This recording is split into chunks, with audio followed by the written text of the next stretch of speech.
So my name is Dean Day. I'm the founder and CEO of Greenlight Games. Greenlight Games originally started as an indie developer, but is now an indie publisher, and started around 5 years ago.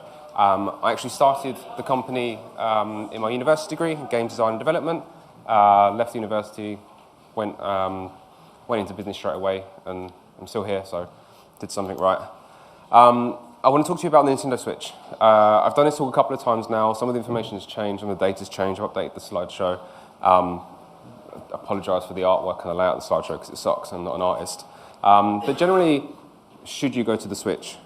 Should you waste your time, porting? Should you work on the shop? Should you look at physical publishing? What's the cost? What's the process? Etc. etc. Before I continue, do we have a timer? Please. Has anyone got any specific questions that you wanted to ask at the end so that I can end early? Or are you happy with me just to talk?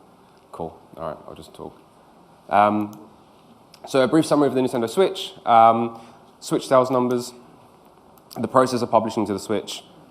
We did a case study with a game. I'll tell you about that. The last game, or the second game that we released digitally and physically on the Switch, which I'll talk about. Okay, so Nintendo Switch. March 3rd, 2017 was announced as a hybrid console. It was a console for home, a console for mobile. It's got an NVIDIA Tegra GPU in, which sounds amazing, but it's not. And it's still quite expensive. So the cost of Nintendo Switch haven't really gone down.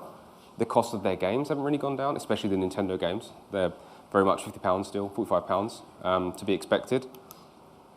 And then when I did this talk, I think it was last time in Helsinki, there was rumours of the Switch 2 and then the Switch Lite. And obviously the Switch Lite came about. And the Switch 2 is still kind of waiting on. Okay, so I think it's important, if you're looking at a platform, to know how many potential customers you have out there. So the Nintendo Switch sold 2.74 million units in 2017, 5.46 million titles. I don't know what that says titles for. Okay, skip that bit. Oh yeah, no, that's right, sorry. So the titles, by titles I mean games on the Nintendo eShop. So you can see the breakdown on the regions there. Japan 890k, 2.8 mil in the US and 1.7 mil EU, UK, etc. They launched with 9 physical titles, and the majority of them were Nintendo titles, as expected. So Mario Kart, Mario, etc., etc. Everything Mario. 2018, they absolutely smashed their sales numbers for the Nintendo Switches. They did another 15 million units. I think they doubled their expectations. And then we've gone up to just over 63.5 million titles on the Nintendo eShop. These are sales, by the way. These aren't individual games. So there's not 63 million indie games on the store. Sorry, clarify that. Again, the breakdowns for those sales, 12.26 mil in Japan, 27.5 in the US, and 23.7 in EU. I think what's really important to look at here is how many are selling in Japan and how much harder it is to sell games in Japan. It's a completely different process. So for each region, so you have the US, EU, and Japan, they have a different team. They have a different application process. They have different rating requirements. You have to do your builds in a different way, and et cetera, et cetera. And it can be a pain, but having said that, that's a lot of money you're leaving on the table if you do a full launch and you only come out in the US and the EU because it was easy. I would suggest, if you were to do it, all 3 regions at the same time and maximize your potential profits. 2018, they went up to 74 physical titles. I imagine this year it won't be too much. They'll probably double that. I think the physical versions have slowed down, mostly being the cost of a physical version. Sorry, go and take your picture. Okay, publishing to the Switch. So first things first, dev account. In 2017, this was invite only, but now I believe it's public. So you can go to their website and you can register to be a developer in the portal, get your hands on the hardware. Nintendo Online, which I'll discuss, which will come out middle of 2018, I believe. Lot check, which is a nightmare. And then you get your codes. So the dev account, you can go to that link, developer.nintendo.com. You can register for free as a Nintendo developer if you haven't already. It's not just for the Switch, it's for all the other platforms as well. Going rate last time I checked was about €500 for a Nintendo Switch basic dev kit. They have the basic one, they have the advanced one, which I think is around 800. And it just lets you do more debugging, lets you throw a network cable in there and stuff like that that you can't do on the basic version. Implement Nintendo Online. That's something that was added mid-development for us on our second game, Tabletop Racing. So they introduced Nintendo Online, which is their monthly subscription service for online gameplay. So if you offer online multiplayer in any way, shape, or form, even if you don't use their services, you have to implement that to make sure that users paying their monthly fee to Nintendo, even though you won't get a penny of it, which kind of sucks. But I don't think it's different on any other platform. So they introduced that. We, for example, use the Photon service for all of our backend. We have real-time multiplayer for our racing game across 4 platforms. But if you're playing it on the Switch, you need to make sure you're paying the, I don't even know what it is, $10, $15 a month to play online. Going to LotCheck. LotCheck's got a ton of stages, a ton of applications. There are, I think, 13 sections to the dev portal, and they all cover different aspects of publishing, from the store page itself, your build, all of the back-end technical information, which is actually manually checked. So they'll ask you, who do you use for a back-end service? What are their servers running on? What security implementations have they got? And you have to write it all out, and someone will actually read your application and back it or approve it based on that information. You get through LotCheck. I would, at best, put that between 2 and 3 months. Expect to be backed, because some of the testing methods they had were insane. Some of the issues we had come up in the game, we weren't able to actually produce, because they were doing it in a fancy way on their own customized dev kits. But they'll throw you some errors, you fix them, you go back into LotCheck, you go into the queue, 1 to 2 weeks, they start testing it. They are really good, to be fair. They do a full report, so if they find a bug, they won't just stop. They'll find all of the bugs they can find, and it will all go on the system, and you have to respond to them all individually and say whether you've fixed that for a new build, or whether you've added that or removed it, or you can ask for temporary waivers if it's something really minor, which we've had a couple of times. So you do LotCheck, you get your codes. If I remember rightly, I want to say you get 1,000, but I'm not sure if that's right anymore. So you used to get 1,000 per region, which we found disappears very quickly, although it sounds like a massive number. When we did our press release, all of our EU codes went in the first week, and you can't get any more, I don't think. And then you go live on the Nintendo eShop, which is another section of the Nintendo Switch that I'll talk about a bit more in detail. Okay, so we did a taste. I'll show you the trailer, because I think there's writing afterwards. We did a case study of a game that was on Steam. It was on Steam for like a year. It was an indie game. It's a really basic game. The guy made no money from it, but it's his first ever game. He was very happy with it. So he was like, okay, we'll port it to the Nintendo Switch, and we'll release it, and we'll do nothing with it, and just see how it performs. And if it makes any money, we'll give you half. Everyone's happy. So there's a trailer, if you could play it for me, please.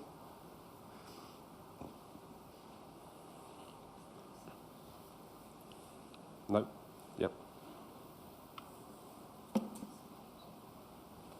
No? Shaking his head. No. Okay. Not working. 4 badasses. Some dickish aliens.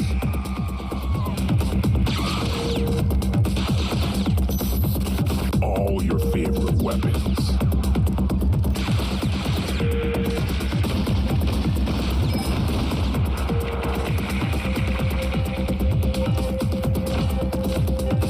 Whiskey.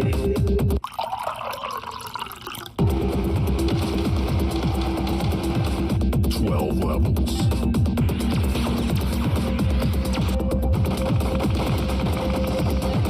Also music.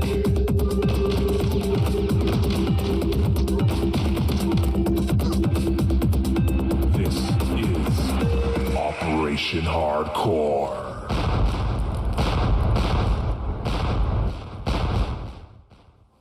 Cool. So this was our case study.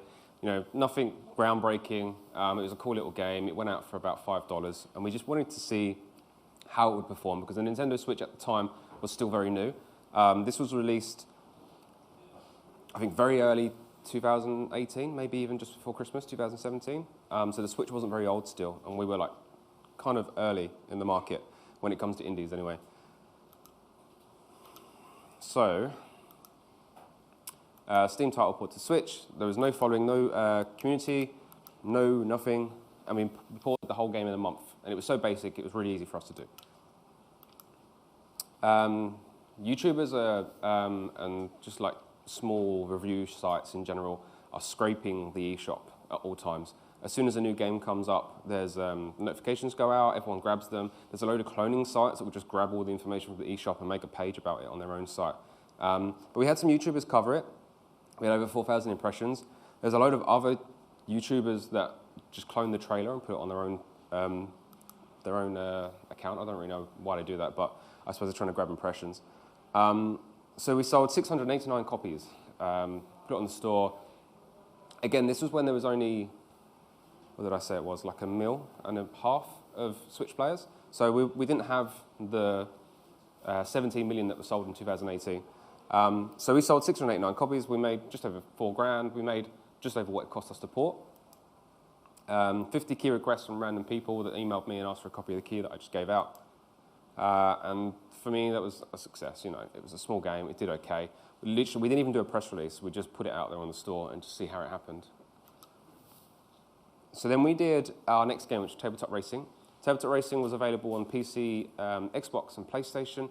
It was part of the PlayStation Plus thing, where you can get the games for free. It had 4.5 million players on it, and we thought it'd be a great game for the Nintendo Switch, and we launched it a lot later than May 1st, but I'll come to that later.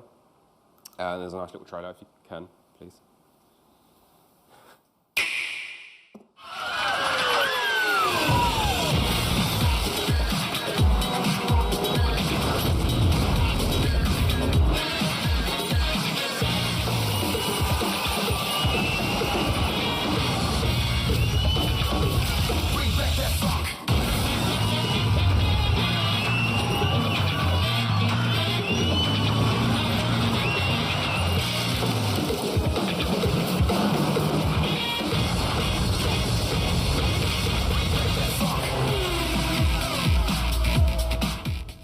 Of course, there's Tabletop Racing.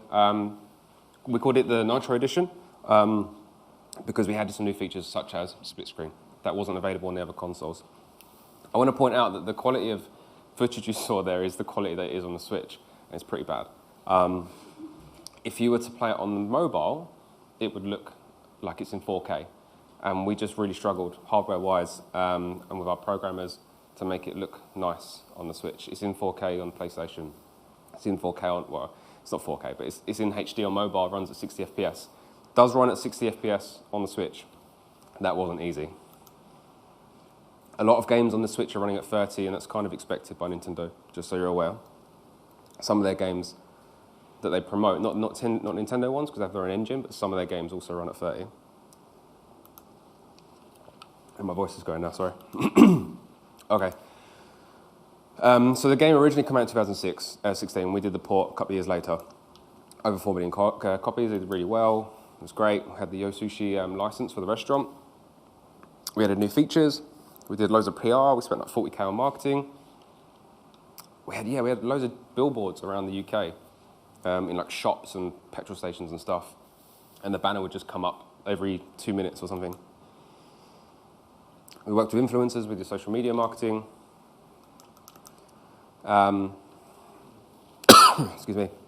Day one, 47 PR articles appeared, which was quite good. It was featured by some really good sites. They're not all great reviews, though, I won't lie. 3 YouTube videos come up on the first day, nothing amazing. We had some requests for interviews. We did Skype interviews, we did interviews in person. And then we got a physical publishing deal in October. We released it $24.99. Game was available for $18 on all other consoles and PC. Nintendo Life turned around and accused us of the Nintendo tax. Basically, people put their prices up because it's the Switch and it's new. We countered that with, we did a lot of work on the game. We had to completely rebuild the back-end networking because it was no longer supported because it was an old version of Unity. We added split screen. It's still not available on any other platform. That wasn't enough, so that ruined us.